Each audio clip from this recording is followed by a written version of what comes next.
bon entendeur, salut. Deuxième dénomination, perdre la foi. Ça. Bon, regardez. Et j'en ai un autre. Maître, au pluriel, d'un frère. Il y a des maîtres d'un frère. Oh non, la Bible le dit. La Bible le dit. Je crois que les gens, pour répondre à cette question-là, allez suivre mon émission sur la paternité. J'ai expliqué. D'accord. Regarde, nous allons faire demain la reconnaissance. Je voulais dire ceci. Bien aimé frère, jusqu'à preuve du contraire, moi je n'ai pas reçu une lettre officielle. Hein? Ça, ce sont des lettres qui circulent dans les réseaux sociaux. Donc essayez d'oublier ça. Bon, si quelqu'un qui voulait ma mort, il va jumper, comme on dit en anglais, il jump dessus. Occasion. Qu'est-ce que c'est que la... Oui, mais justement, qu'est-ce que c'est que la communauté des saints du monde? La communauté des saints du monde. Tu es membre, toi? Ben non, moi je suis simple citoyen. Simple frère de l'Assemblée des Saints. Frère de l'Assemblée des Saints d'Ottawa, Gatineau, Montréal et tout. Mais je n'ai jamais entendu parler de la communauté des saints du monde. Est-ce qu'on est affilié à une association quelconque et tout, duquel vous le docteur Adela, recevrez des directives? Nous en parlerons, les seigneurs aidants. Nous sommes frères par l'évangile. Nous sommes frères par la confession. Donc, la vision de l'assemblée, de ce qu'on appelle l'assemblée des saints, de la Bible. C'est très important ce que j'ai dit. Donc, l'assemblée des saints dont je parle ici, ce n'est pas la dénomination. Parce que, sauf que je suis en train de craindre que nous devenions une dénomination. Voilà pourquoi j'ai fait un effort pour que je ne me retrouve pas dans une dénomination. J'ai fait un effort. Et je crois que c'est la mission que le Seigneur m'a confiée. C'est la mission que le Seigneur m'a confiée. C'est d'éviter que nous tombions dans la dénomination. Que nous puissions être des enfants, fils de Dieu, qui craignent Dieu, qui marchent selon la volonté de Dieu, qui ont le respect des Écritures. Que nous ne formions pas une association de prédicateurs qui sont là pour défendre leurs propres intérêts et leurs propres causes, au risque de devenir disciples de Sédéchias. Ça, c'est ce que moi je voudrais éviter. On est frères par l'évangile. Si je débarque en Norvège, je trouve un frère qui prêche comme moi, qui prie comme moi. Un frère qui annonce comme moi. Je vérifie son enseignement. C'est mon frère. Il est de ma communauté. Tu commences à je dis, hein? Donc, cette question de la communauté ne se comprend pas comme une structure organisationnelle avec organigramme, hein? Et dont finalement quelqu'un serait magistère, comme le pape. Ouais, comme quelqu'un, il devient... Bon, vous savez, j'espère qu'ils ne vont pas m'empoisonner. Hein? On fera attention. Je ferai très attention. Voilà pourquoi par précaution, si tu m'invites que je ne viens pas, comprends tout simplement que je prends des dispositions parce que le monde est devenu tellement mauvais, on ne sait pas qui est qui. Donc même si tu veux venir chez moi, si je refuse que tu viennes chez moi, ce n'est pas de mauvaise foi. Je commence vraiment à avoir très peur de qui est qui. Donc aujourd'hui, il suffit qu'on mette de la poudre dans ton verre, tu vas te retrouver de l'autre côté. Même le Seigneur va être étonné. Comment tu es retourné avant? Non, c'est tel prédicateur qui m'a empoisonné. Donc, je voudrais dire que... on était dans la communauté des saints du monde. Oui. C'est-à-dire que il ne faut pas confondre, il ne faut pas que cet évangile ici ne se transforme pas en une dénomination. Avec une structure. Laquelle structure? Parce que quand vous mettez une structure, il faut qu'il y ait les animateurs de cette structure. En ce moment-là, vous mettez les animateurs dans la structure, c'est en fait ce qu'on appelle en sociologie, c'est une expression en sociologie, on dit ça les léviathans. Hein? Ce n'est pas les léviathans de la Bible. C'est-à-dire, vous conférez à quelqu'un le pouvoir de décider sur vous. Tu vois, cette chose n'est pas biblique. Donc, il faut qu'en tant que ministre de la parole, qu'on fasse un effort pour ne pas donner à quelqu'un un pouvoir qu'il ne mérite pas. Donc, les églises des saints de la Bible, elles sont indépendantes en ce qui concerne la gestion. Mais elles sont en relation avec les autres églises sœurs en ce qui concerne l'enseignement. Donc, si par exemple, là où je suis, je me mets sur la chaise, je deviens le visionnaire de l'église, je commence à dire des choses qui ne sont pas dans la Bible, je commence à conduire la Bible selon moi, l'église selon moi, les autres églises sœurs ont donc l'obligation de me faire remarquer que ce que tu fais n'est pas la Bible. Donc, vous ne pouvez me reprocher que par rapport à la Bible. Pas parce que quelqu'un m'a fait une suggestion que je n'ai pas obtempéré. Je ne suis pas un enfant. Vous comprenez ce que j'ai dit? D'autant plus que ce que j'ai fait n'a fait scandale à personne. Excepté quelques-uns pour des raisons de positionnement que je préfère ne pas en parler. Ils se font appeler, il paraît que vous aurez même offensé l'armée de l'Éternel. Ça a été le bouquet quand j'ai vu ça. Vous aurez défié l'armée de l'Éternel. On parle de qui là? De qui? C'est des anges, Qu'est-ce que c'est ça encore, l'armée de l'Éternel? J'essaie de comprendre, moi aussi. J'ai fait un effort de comprendre. Moi aussi, j'ai fait un effort. Depuis que j'ai commencé à lire la Bible, tu vois, c'est là où on me traite, moi, d'orgueilleux. Hein? Vous comprenez? Quand je vais dire que celui qui a mis ces versets-là, en s'identifiant, lui ou eux, comme une armée de l'Éternel. Moi, je suis devenu quoi, Philistin?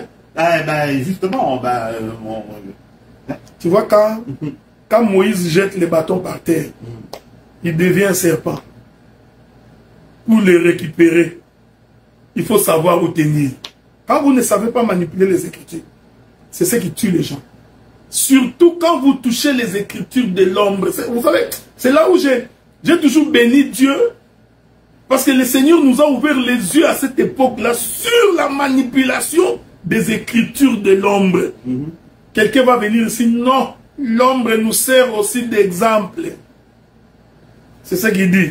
Donc, de la même manière que le prophète Élisée était couché sur un enfant, pour que l'enfant soit ressuscité, comme c'est une écriture de l'ombre, donc tu peux aussi prendre ça comme un exemple. Laissez-moi prendre les soeurs qui sont malades, je vais coucher dessus. Comme ça, ils vont être guéris. Tu vois? Quand vous ne comprenez pas les Écritures, quand vous ne comprenez pas les choses de Dieu, c'est ce qui arrive. Jusque-là, je m'abstiens parce que moi, je n'ai pas reçu la lettre officielle. Je considère que ceci a été écrit par des hommes zélés, quelques talibans, qui ont décidé d'écrire ça. Même quand vous lisez ça, vous sentez la haine. Ce n'est même pas de l'amour dans ça. Même si moi, votre frère, j'ai vraiment péché. Mais il faut quand même de l'amour. On sent la haine dans la manière dont on écrit ces choses-là. Et puis, je t'informe qu'il y a eu 2 lettres. Hein. Tu sais qu'il y a eu 2 lettres? Non, il y en a eu 2. Il y a eu la première lettre où j'étais excommunié et dépouillé. Et après, il y a une deuxième lettre où je ne suis qu'excommunié. Je crois que l'armée de l'Éternel avait des difficultés. Il a écrit 2 lettres. Je vais faire un petit rappel du droit canonique. Parce que ça commence vachement à ressembler au droit canonique. Le droit canonique, et tout dit ceci, l'âme, là on est chez les catholiques. D'accord? Où il y a un magistère. Parce que chez les catholiques. Tu sais, je t'aime beaucoup parce que tu es un intellectuel. Hein? Parce que chez les catholiques, voilà, lorsqu'il y a des questions de dogme et tout, et qui sont en train d'en discuter, tout comme le fond la plateforme des assemblées des saints et tout, lorsqu'ils ne se mettent pas d'accord, ils se basent sur la Bible, ils se basent sur le Saint-Esprit et tout, et également le magistère. C'est-à-dire que le magistère peut décider que bon, voici la vérité. Ils mettent tout le monde d'accord. Okay. Ceux qui ne sont pas d'accord et tout ça, et qui est constaté un non-respect de la dogme, ils sont excommuniés. Okay. Alors, voici ce qui leur arrive. L'âme de l'excommunié est immédiatement frappée par la perte de la protection spirituelle de l'Église, des grâces, des faveurs et bénédictions attachées à la protection spirituelle de l'Église et de la communion des saints, sont d'office entachées de nullité et d'entrave à leur réception, puisque l'âme devient même totalement, hermétiquement, à toutes les formes d'indulgence. Docteur, est-ce qu'à l'heure actuelle, est-ce que vous vous sentez dépouillé de la protection spirituelle de l'Église? Ah mais non. Ah mais non. C'est pourquoi je vous avais... Vous savez quand quelqu'un est attrapé dans le péché, même son état spirituel, hein, l'obligera à ne pas aller. Tu comprends? Ah non. Tu vois, bon, voilà, je prends un exemple. J'aime ça. Je vois que on t'enseigne bien. Regardez. Lorsque Adam a péché, il n'a pas attendu que Dieu vienne lui dire sors. Dieu a mis ça dans tout homme. Quand l'homme a mal agi, il peut tromper tout le monde. Mais sa conscience, tu comprends ce que je dis? Fait en sorte que l'homme lui-même va quitter la face du Seigneur. C'est comme ça que Adam, lorsqu'il a constaté qu'il était nu après avoir mangé les fruits, la Bible dit que par eux-mêmes, ils ont fui la face de l'Éternel. Donc, selon la doctrine, celui qu'on excommunie, même lui-même constate que ce que j'ai fait est un péché. Tu comprends ce que je dis? Et à ce moment-là, l'homme excommunié va se sentir éloigné de Dieu. En se sentant éloigné de Dieu, l'homme fera les démarches pour revenir. Ok? Donc, moi, je n'ai pas conscience d'avoir péché contre Dieu. Je n'en ai pas conscience que j'ai péché contre Dieu. Voilà pourquoi je suis tout à fait à l'aise. Et d'ailleurs, celui dont on excommunie qui est sous le coup de la malédiction, il ne peut pas prospérer. Bon, nous allons voir avec l'aide de Dieu si véritablement cette chose est vraie sur le plan spirituel. Tu comprends ce que je dis? Voilà pourquoi je refuse que les gens me disent de me taire.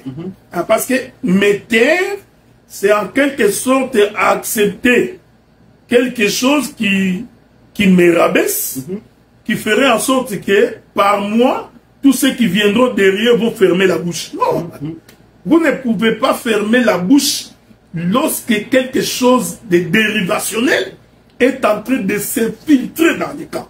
Okay? C'est pourquoi ici j'en appelle à tous les ministres, je parle bien de tous les vrais ministres de Dieu. Vous ne pouvez pas vous taire lorsque vous avez l'impression qu'il y a une injustice. Laquelle injustice risque de se prolonger et de devenir une doctrine. Okay? Donc nous sommes des saints, nous avons la confession que lorsque quelqu'un commet un péché de façon répétitive, et nous nous rendons compte que c'est un inconverti et que son péché est un péché à scandale, nous l'excommunions. Celui qui fait naufrage par la foi, en apportant les confessions antidoctrinales. Il faut faire attention. Parce que les éléments de la doctrine, les livres des Hébreux les définissent. C'est ça les éléments de la doctrine, pas tous les autres là. Lorsque quelqu'un fait naufrage dans la foi, en fonction des éléments de la doctrine des livres des Hébreux, un homme comme ça, on peut l'excommunier. Ok? Non pas parce que j'ai dit au frère Sam de porter les chaussures, le frère Sam ne veut pas porter les chaussures, je l'excommunie. Non. Ou alors, est-ce que nous n'avons pas dans l'église des frères qui nous contestent? Même là où moi je suis à Ottawa, il y a beaucoup de frères qui me contestent, qui ne m'aiment pas, qui font de l'hypocrisie, qui me critiquent à gauche et à droite, je suis au courant, qui m'insultent à gauche et à droite, mais je ne les ai jamais excommuniés. Donc tu vois, donc ils sont libres de me critiquer, ils sont libres de venir à l'église ou de ne pas venir à l'église. Donc, c'est ce que j'ai dit que ce sont... Je suis tout à fait à l'aise, ma conscience est tout à fait tranquille. Donc, je suis sûr que les jours à venir, beaucoup de choses vont arriver. J'en suis convaincu à 100%. Parce que cette tendance-là est une tendance dénominationnelle. Voilà. Pour un peu passer à autre chose, selon vous, quel est le principal reproche de Jésus aux pharisiens? C'est d'être hypocrite.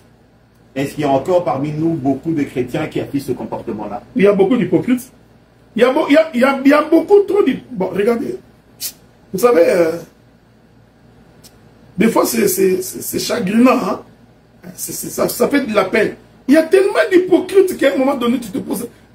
Et vous savez, il y a quelques temps, je me disais, j'ai dit, Dieu avait raison de se repentir des noms. Non, Dieu, il avait raison de dire, je me repens. L'homme est hypocrite, tu n'as aucune idée. Tu verras quelqu'un avec qui tu manges, tu causes, tu n'as rien fait. Mais c'est la même personne qui te critique, qui te calomnie, il est dans ta maison, il sort. Et puis, ce qui est étonnant, les gens qui vont critiquer ailleurs, ils ne savent pas que je suis au courant. Hein?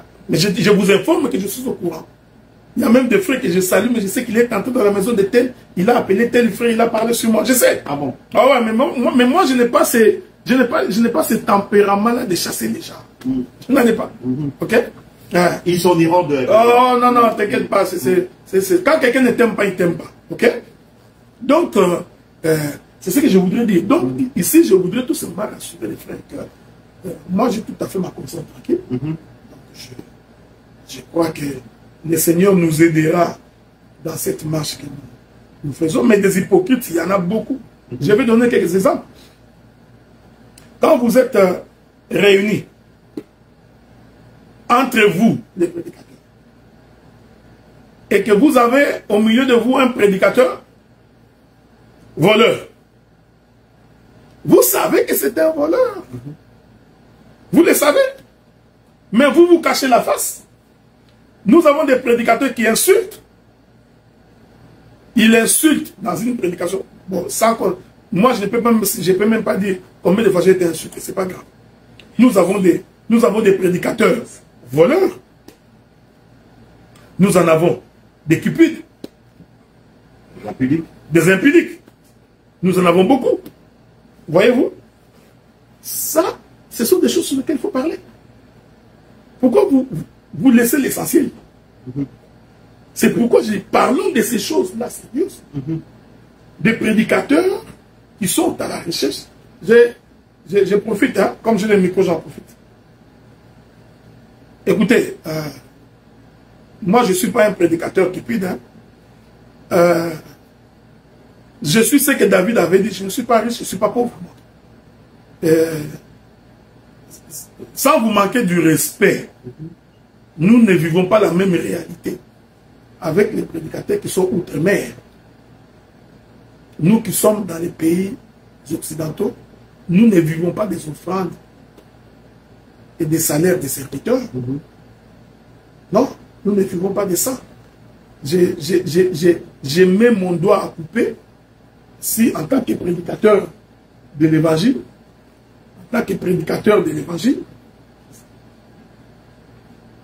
bon, nous avons des questions ici.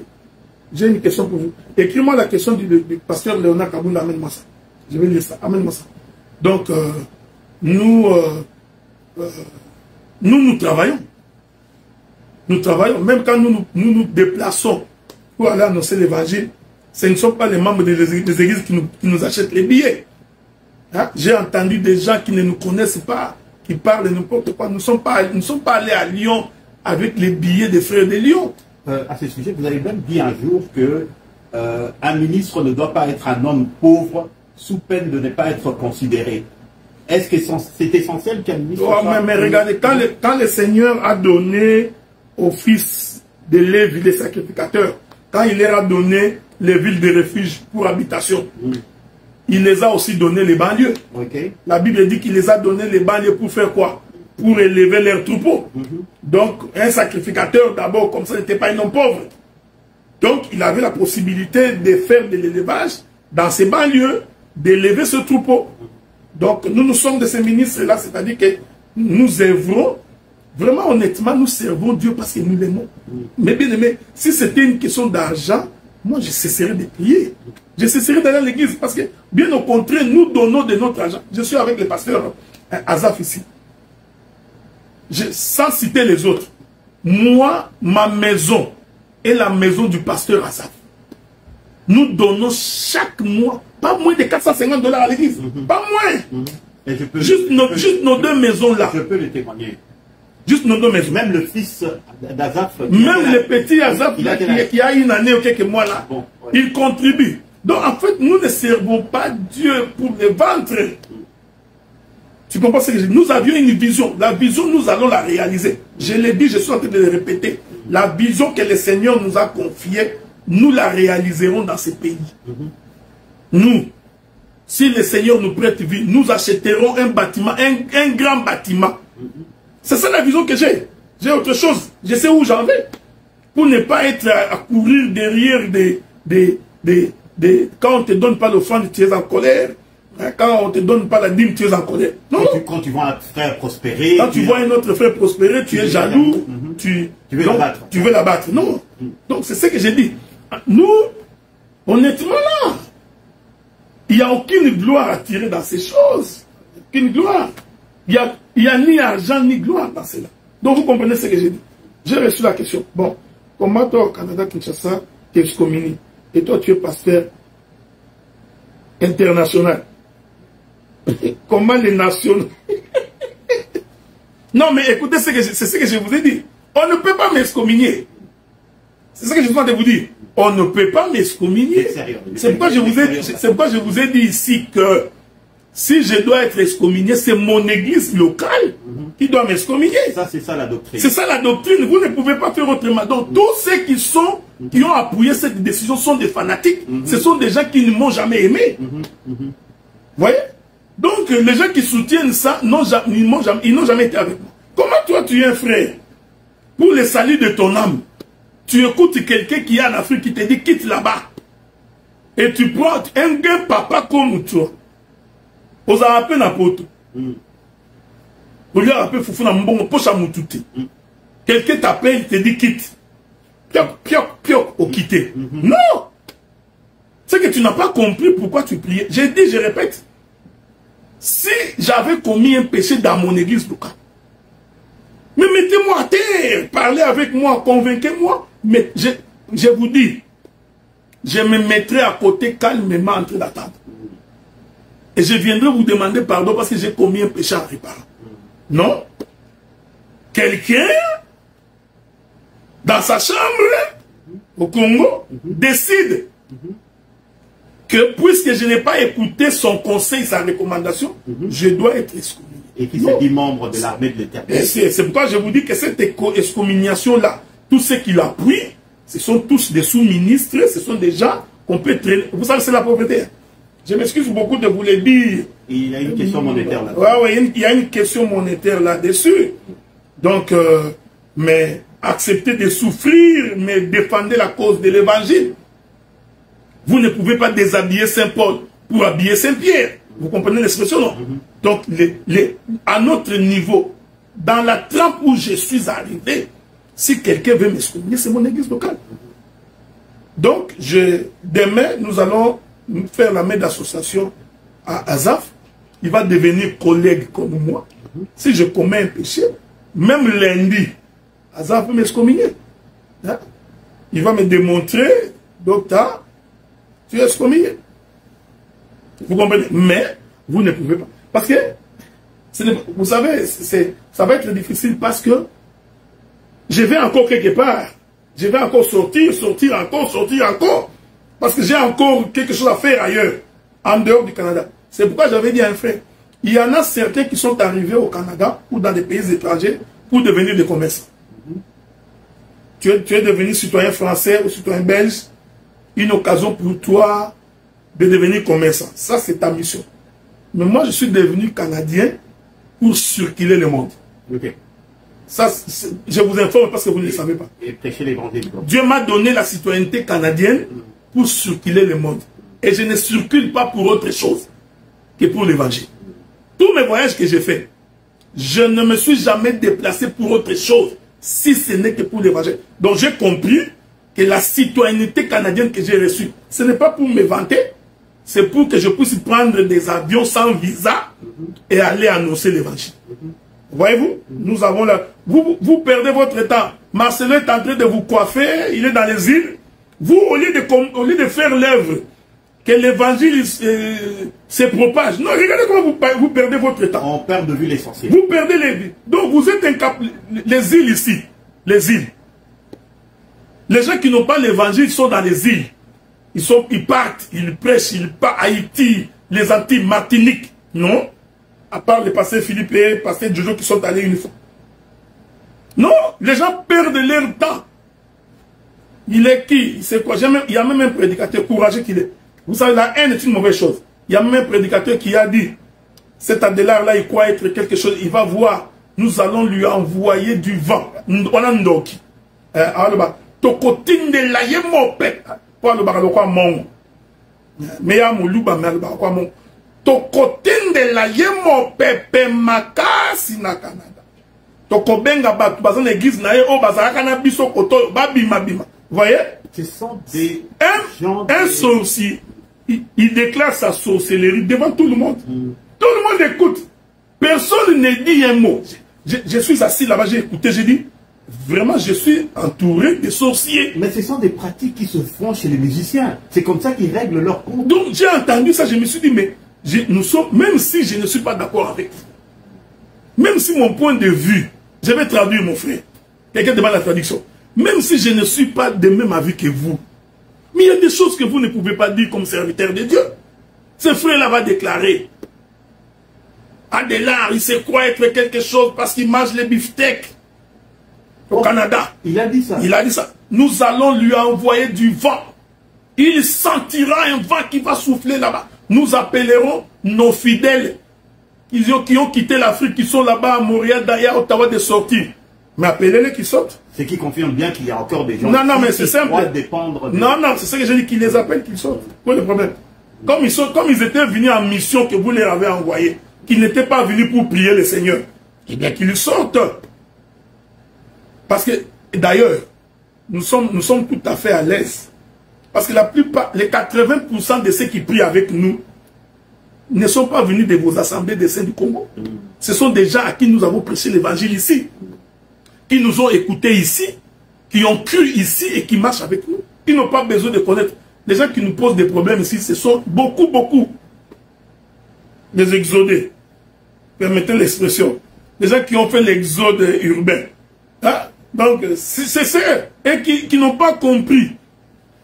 Ce sont ces gens-là qui reçoivent les ordres d'ailleurs, mais ils ne comprennent pas que ceux qui leur envoient des ordres, ils sont en train de les envoûter. Hein? Toi, tu es au Canada. Tu vis au Dieu tu es en train de pleurer. Dieu, aie pitié de moi. Ici au Congo, je n'ai pas à manger, je n'ai pas à boire. Je maigris, je n'ai plus de joues. Regarde, Dieu écoute ta prière. Il exauce ta prière, il t'amène ici. Tu arrives ici. Tout en étant ici, tu es toujours esclave de ceux qui sont de l'autre côté. Mais ça, à un moment donné, ça fait pitié. En fait, ça peut être également une question d'ignorance, docteur. Il faudrait peut-être plus d'enseignement, je pense. Moi, je dirais, bon, c'est vrai qu'il y a des infiltrés, mais je crois que bon, pour certains également, c'est une question d'ignorance, simplement. Non, mon bien-aimé, c'est une question de mauvaise foi. Quand quelqu'un, son cœur est mauvais, quand il ne t'aime pas, il ne t'aime pas. Il suffit qu'il y ait une petite occasion, oui, tu sauras. Oui, même David l'a dit. David a dit, les gens qui sont restés loyaux, les personnes qui sont restées loyales à ma personne pendant les moments de difficulté. C'est ça être frère. C'est-à-dire que pendant que nous souffrons, des gens qui souffrent avec nous, les gens qui acceptent de défendre un combat juste, ce sont ces gens-là sur qui il faut compter. pas des gens, il suffit d'un incident, vous découvrez qu'il avait autre chose dans sa tête. Le bateau coule, ouais, on a les pieds dans l'eau. Ouais, parce qu'ils sont... donc, ils pensent qu'on va être noyé. Vous vous trompez. Nous n'allons pas être noyés. Vous allez voir. Parce que nous croyons que nous avons Dieu. Et nous croyons que nous l'avons parce que nous nous examinons du fond de notre cœur sincèrement. Nous n'avons pas la haine vis-à-vis de quelqu'un.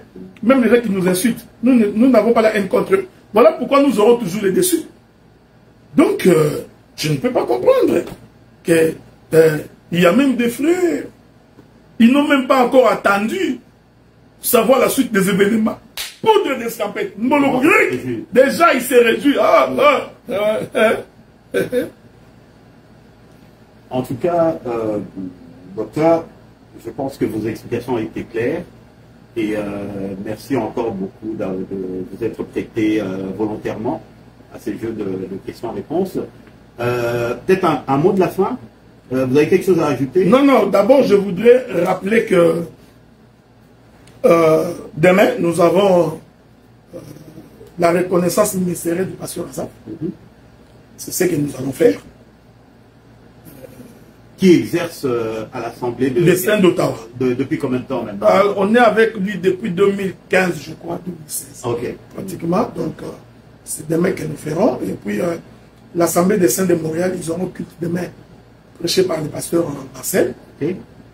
Je crois également qu'une délégation de Montréal va arriver à Ottawa. À Ottawa, exactement. Okay. Donc, et je crois, si, à moins qu'il y ait une modification, nous comptons faire une campagne d'évangélisation à Montréal. C'est très bientôt d'ailleurs. C'est au cours de cette campagne-là que nous prierons le Seigneur et nous déployerons la puissance et la manifestation du Saint-Esprit. Donc s'il y a des gens qui sont malades, il y a des gens qui ont des difficultés, s'il y a des gens qui ont besoin du mariage, qui font des mauvais rêves, des visitations nocturnes, au cours de cette campagne-là, nous allons nous exercer. Nous allons vraiment nous exercer à ce que Dieu puisse opérer des miracles au milieu de nous. Il est question que nous le fassions le 15 ou le 16. Mais je suis en train de voir la faisabilité, après tout ce qu'il y a eu, que nous puissions renvoyer ça pratiquement vers la fin du mois de juillet.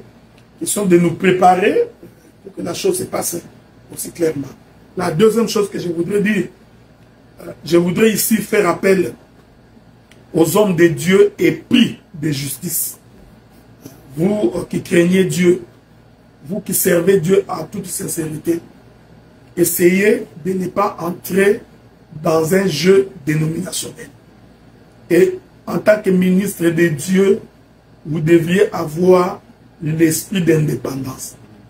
Un ministre ne fait pas de courbettes à un autre ministre de Dieu. Okay? Nous sommes des collègues, nous sommes des frères, il faut que nous nous respections mutuellement. Et nous, en tant que ministres, vous en tant que ministres, ne devenez pas les succursales des autres églises. Cette chose n'est pas biblique. L'église d'Éphèse n'était pas l'extension de l'église de Corinthe. L'église de Corinthe n'était pas l'extension de l'église de Philippe. Donc, une église de saints ne peut pas être une extension d'une autre église. Donc, vous ne pouvez pas, vous dans une église locale, continuer à recevoir les ordres des autres églises. Cette pensée-là, je l'ai combattue depuis que je suis entré dans le ministère. Je continue et je continue à combattre ça jusqu'aujourd'hui. Il n'existe pas un Jérusalem aujourd'hui, comme du temps des apôtres, où est-ce que nous devons tous aller rendre compte. Il faut éviter, quand vous avez des conflits, de continuer à appeler d'autres personnes pour qu'ils viennent régler vos problèmes. Non, vous avez le Saint-Esprit, vous êtes ministre. Donc vous avez la capacité par vous-même de régler vos problèmes. Cette manière d'agir, c'est ce qui fait de vous des sous-ministres. Chaque fois qu'il y a un petit problème, nous appelons les pères. Donc c'est comme à Lyon là, comme c'est moi qui ai fait l'imposition des mains, s'ils ont des problèmes là, il faut qu'ils m'appellent. Non, nous appelons, moi je ne suis pas votre père. Okay? Parce que quand vous le faites, vous vous mettez en position d'infériorité. Le Seigneur a dit n'appeler personne le Père. Ah ouais, tous ces versets, ils connaissent. C'est tout ce que j'ai dit ici, ce n'est pas pour manquer du respect à quelqu'un. Non. Cela ne veut pas dire qu'il n'y a pas des aînés qui nous ont prêché l'évangile. Non. Les gens qui nous ont prêché l'évangile, nous leur devons du respect. Pour autant qu'ils ne nous imposent rien. C'est ce que Paul dit. Les gens qui ont marché avec Jésus, qui ont été avec Jésus, ne m'imposaient rien. Donc, évitez-nous l'évangile des terroristes. Ça, c'est du terrorisme évangélique. C'est du genre où tu es avec nous, ou tu n'es pas avec nous. Si tu n'es pas avec nous, excommunié, dépouillé. Honnêtement, là, c'est comme ça. Ça devient un peu, on dit bongo. Donc, les hommes indépendants des ministres vrais, j'ai même appris des... Il y en a, vous êtes hypocrite. Combien de ministres ne m'ont-ils pas appelé? Oh docteur, en tout cas nous regrettons, tu sais ce qui se passe dans cette communauté, beaucoup de gens sont mauvais, mais nous on ne peut pas parler. Je vous informe qu'ils sont nombreux. Mais non frère, pourquoi vous ne pouvez pas parler? Combien ils vous payent? Ils vous donnent quel argent? Pourquoi vous ne croyez pas à ces dieux-là qu'il est capable de vous relever? Mettez-vous debout, parlez. Ils ont peur d'être... Vous avez peur de quoi? Il y a même un autre qui a appelé notre prédicateur, il dit, tu vois les problèmes des lions là, ce ne sont pas les frères, c'est les docteurs à dire là. Pourquoi? Pourquoi? Mais il faut dire que ce que vous faites là, c'est pas bon. Ce n'est pas bon. Donc, ici, j'encourage les hommes de Dieu épris de justice de s'élever. Vous ne pouvez pas vous taire. Parce qu'il y a une dérive doctrinale qui est en train de s'installer. Donc, je dis et je répète, les églises dans la diaspora, surtout vous, mes frères de la diaspora, vous qui êtes en Europe, vous qui êtes en Amérique, en Afrique du Sud, en Angola, bon, en Angola, je peux encore, laissons Angola parce qu'ils sont... Donc, oui, en Amérique du Sud, vous n'êtes pas les extensions des églises du Congo, ni des otages de personnes. Ni les otages de personnes. Vous n'êtes pas les extensions des églises d'Angola. Donc, nous n'avions pas été affranchis pour devenir esclaves de quelqu'un. Okay? Donc, si vous considérez que je ne suis pas votre frère, c'est votre droit. Je ne le réclame pas non plus. Si vous décidez que je ne vienne pas prêcher chez vous, c'est votre droit. Donc, logiquement, dans un conflit, une église locale peut prendre la décision que tel prédicateur, tu ne prêcheras pas chez nous. Oui, ça je comprends. Mais excommunier un ministre, tu n'es pas dans la même église que lui. Il n'a même pas commis un péché. Parce que tu as insisté, il ne faut pas faire ça. Lui dit non, moi je ferai. Non, non, il l'a fait. Tu décides que tu vas t'excommunier. Et vous ne terminez pas votre excommunication. Vous appelez des frères pour leur demander de me chasser. Hein? Donc quand il va venir là-bas chasser les... Donc vous créez la rébellion. Est-ce que vous avez Dieu vraiment? Ok? Donc, vous appelez, vous dites non, s'il vient là-bas chasser. Tout en ignorant comment nous nous sommes battus pour que ces gens viennent au Seigneur. Vous ignorez les rapports que nous avons avec ces gens-là. Et vous décidez, et vous pensez qu'on va vous écouter pour ça. Ils ont l'enseignement que si j'ai commis un péché, nous parlerons. Mais pour une chose comme ça, je crois que ce n'est pas une bonne chose. Donc, je voudrais ici rassurer les bien-aimés frères et sœurs que nous sommes là. Nous continuons à servir le Seigneur. Pour moi, que cette lettre-là soit écrite ou pas, ça ne change absolument rien. Ça allait être ça justement ma dernière question. Parce que vous avez commencé par dire... moi, Adela, ministre selon la volonté de Dieu, d'accord? Et nous savons que vous êtes ministre des assemblées qu'on a citées ici. Et je suis rassuré. Maintenant, moi qui suis membre justement de l'Assemblée de Montréal et de Gatineau, Ottawa, et tout, ainsi que d'autres se joindront à moi pour dire que nous sommes rassurés de savoir que vous êtes toujours ministre selon la volonté de Dieu. N'est-ce pas, docteur? Mon bien ça. Mais je suis toujours ministre. Bien. Donc, qui va monter la qualité d'être ministre? Vous savez, les jours où je commettrai un péché, ne vous en faites pas. Je ne parlerai pas, je vais m'éclipser calmement, doucement. Je venais vous supplier d'ailleurs à genoux. Mais puisque je n'ai pas commis un péché, donc soyez tout à fait en paix. Nous servons le Seigneur. Nous savons que les gens ne nous aiment pas. Ça, je le sais. Hein? Je sais déjà qu'il y a beaucoup de gens qui ne m'aiment pas. Beaucoup de gens ne supportent pas. Surtout les prédicateurs. Je voudrais dire une chose ici pour conclure. Tu sais pourquoi les frères de Joseph ne voulaient pas de Joseph? C'est parce que Joseph, il faisait des songes. C'était son problème. Le problème de Joseph, c'était pas autre chose. C'était que c'est un gars qui faisait les songes. C'est tout simplement. Et ces songes-là ont créé la jalousie sur ses frères. Donc ça a toujours été comme ça.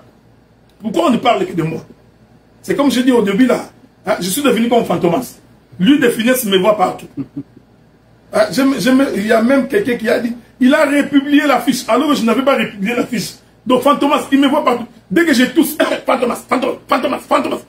Donc, arrêtez de me voir partout. Ok, bien aimé. Donc, occupez-vous de vos églises locales. Vous avez un travail à faire. Mais c'est vrai qu'ils ont fort à faire là-bas. Vous avez du travail à faire. Je ne me vois pas me réveiller le matin pour m'occuper de quelque chose qui se passe quelque part à l'Assemblée des Saints de Léman. C'est ça que j'ai posé la question. Bon, je comprends que plus l'arbre est élevé, plus il subit le coup du vent. Donc, ce n'est pas de ma faute. Donc, si le Seigneur nous a donné cette petite grâce d'être là où nous sommes arrivés, donc c'est normal qu'il souffle ces vents-là. Moi, je comprends. Mais moi, j'avais pensé honnêtement que mes frères seraient fiers de moi. C'est comme ça que j'ai pensé. Je disais que mes frères seraient fiers de moi. Ils diraient, ah, notre frère a fait un bon travail. Nous l'encourageons, nous allons les soutenir. Hein? Donc, vous savez, il y a des gens qui écrivent. Hein? Il y a un frère qui a écrit. Donc, Dieu n'est pas un Dieu de désordre. Dieu est un Dieu de paix. Merci beaucoup. Le désordre, c'est d'abord d'aller écrire une lettre. Est-ce qu'il y a quelqu'un qui n'a pas commis un péché? C'est là qu'il commence le désordre. Sans vérifier les faits, sans vérifier les Écritures. Voilà. Donc, vous avez tous les yeux rivés sur ce que j'ai fait. Si vous avez les yeux rivés sur ce que j'ai fait pour l'avancement de l'œuvre, j'ai béni le Seigneur. Si c'est pour encourager, j'ai béni le Seigneur. Mais si c'est pour critiquer tout le temps, vous ne passez votre temps que dans des critiques, une façon de nous tirer en bas. Eh bien, mes bien-aimés frères et sœurs, la Bible dit que si deux ne s'accordent pas, autant qu'ils se séparent. Donc c'est la moindre des choses. Voyez-vous? Donc si on ne se met pas d'accord, il est bien, il est très bien même que nous puissions nous séparer pour garder la paix. Okay? Il y a eu des précédents d'ailleurs. Donc, même le diable s'est séparé, même Dieu s'est séparé du diable. Ok? Donc, ça peut arriver. Donc, c'est la moindre des choses. Nous vous demandons tout simplement de ne pas transformer l'évangile en une forme de communautarisme. Peut-être que tu ne comprends pas le français. Il y a une différence entre le communautarisme et la communauté. Peut-être que il y a beaucoup de gens qui ne saisissent pas la nuance. Ce que je combats ici, ce n'est pas la communauté. Non. C'est cette pensée communautariste-là. Hein? Il voudrait que nous formions une communauté de telle sorte qu'il y a même quelqu'un qui s'est permis le luxe. Si tu n'es plus, si le frère n'est plus notre frère, il faut qu'il enlève le nom. Oh! Mais c'est ce que j'appelle justement dénomination. Donc parce que pour votre entendement, l'Assemblée des Saints est devenue une dénomination. Alors que moi je n'ai pas cet entendement-là. Donc voilà un peu ce que je pouvais ajouter en ces jours aussi humides, parce qu'il fait très chaud ici. Oui, voilà, c'est ça. Alors, bonne soirée à tous. Merci du temps que vous avez pris pour pouvoir nous écouter. Et j'espère de tout cœur que les explications du docteur ont permis de pouvoir mettre en lumière un peu sur ces faits d'actualité. Et puis, quoi qu'il en soit, comme a promis le docteur, il prendra le temps de pouvoir revenir sur certaines choses un peu plus en détail. Et de grâce, si vous avez des questions et tout, posez des questions au docteur. vous avez les différents moyens de communication qui existent et tout.